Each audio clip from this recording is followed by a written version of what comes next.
اردو کور کے معزز دوستوں، میں ہوں ماجد ملک اور آپ تمام دیکھنے اور سننے والوں کو السلام علیکم۔ ناظرین گرامی، اس بات میں کوئی شک نہیں کہ اسرائیل ایک ایسی ناجائز ریاست ہے جو اپنے ظلم و ستم کی مدد سے فلسطین پر قبضہ جمانا چاہتی ہے، اور جو اس اقدام کے خلاف سر اٹھائے اسے ظلم کا نشانہ بنا دیا جاتا ہے۔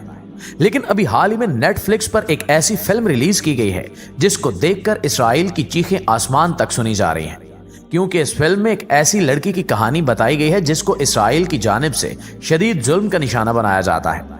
اس کے ساتھ ساتھ اس فلم میں 14 مئی 1948 کے دن یعنی یوم النکبہ کے دن فلسطینیوں پر ہونے والے ظلم کو بھی دکھایا گیا ہے۔ آج کی ویڈیو میں ہم اس فلم میں دکھائے جانے والے حقائق پر بات کریں گے اور ساتھ ساتھ یوم النکبہ کے دن ہونے والی بربریت پر بھی بات کی جائے گی۔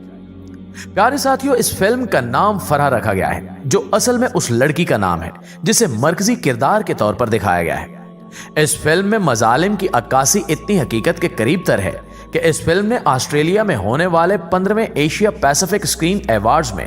بیسٹ یوتھ فلم کا ایوارڈ اپنے نام کر رکھا ہے۔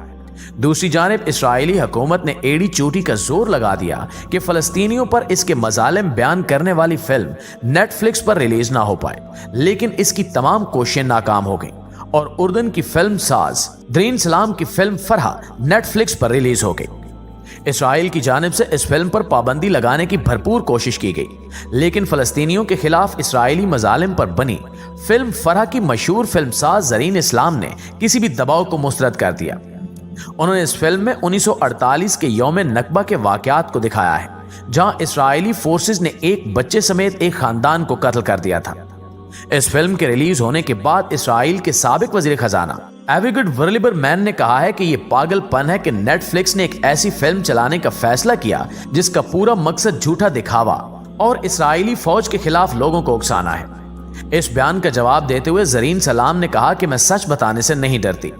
ہمیں ایسا کرنے کی ضرورت ہے کیونکہ فلمیں زندہ رہتی ہیں اور ہم مر جاتے ہیں۔ انہوں نے کہا کہ فلسطینیوں کے خلاف اسرائیلی مظالم کو منظر عام پر لانے کے لیے میں نے یہ فلم بنائی ہے، اور میں نے یہ فلم اس لیے نہیں بنائی کہ میں سیاسی ہوں، بلکہ اس لیے کہ میں اس کہانی کی وفادار ہوں جو میں نے سنی ہے۔ دوستو، اس فلم کی کہانی کی بات کی جائے تو فرح فلم میں ایک 14 سالہ ایسی لڑکی کا ذکر ہے جسے یہودی تنظیموں کے خوف سے فلسطینی باپ نے ایک سٹور روم میں بند کر دیا تھا۔ اس میں ایک ایسا خاندان دکھایا گیا ہے جو ان تنظیموں کے اہلکاروں کی زد میں آیا تو گھر کے اندر فائر کر کے 2 چھوٹے بچوں سمیت پورے گھرانے کو قتل کر دیا گیا۔ اس فلم میں مسلسل اسرائیلی مظالم کو ہی ٹارگٹ کیا گیا ہے اور بتایا گیا ہے کہ جب اسرائیل نے فلسطین پر قبضے کا آغاز کیا تھا تو اس وقت کتنی سفاکیت دکھائی گئی تھی۔ اس فلم میں یہ بھی دکھایا گیا ہے کہ کس طرح اسرائیلی فورسز نے 78% فلسطین کی زمین پر قبضہ کر کے 7,50,000 فلسطینیوں کو خطے سے بے دخل کرنے پر مجبور کیا۔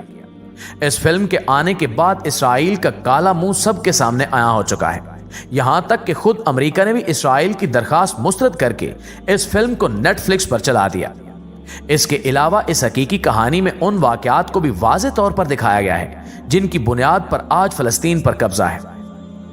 ناظرین گرامی، دراصل 74 برس قبل یعنی 14 مئی 1948 وہ سیاہ ترین دن ہے کہ جب انبیاء علیہ السلام کی مقدس سرزمین پر دنیا بھر سے لا کر بسائے جانے والے صہیونیوں نے عالمی استعماری قوتوں برطانیہ اور امریکہ کی پشت پناہی میں اپنا ناجائز اور غاصبانہ تسلط قائم کر لیا اور سرزمین فلسطین پر اسرائیل نامی ریاست کا وجود عمل میں لایا گیا۔ اور اگر کہا جائے کہ اس دن فلسطینی عربوں کو قیامت سے گزرنا پڑا تو غلط نہیں ہوگا۔ ایک طرف براہ راست صہیونی دہشت گرد تنظیموں نے فلسطینی عربوں کا قتل عام کیا، عزتوں کو تاراج کیا، فلسطینیوں کے گھروں کو مسمار کیا، تو ساتھ ساتھ فلسطینیوں کو فلسطین سے باہر بھی دھکیل پھینکا، اور ایک ہی دن میں 8 لاکھ سے زیادہ مظلوم فلسطینی عرب اپنے ہی وطن اور گھر سے محروم کر دیے گئے اور پڑوس میں موجود ریاستوں لبنان، شام، اردن اور مصر میں پناہ گزین ہونے پر مجبور ہو گئے۔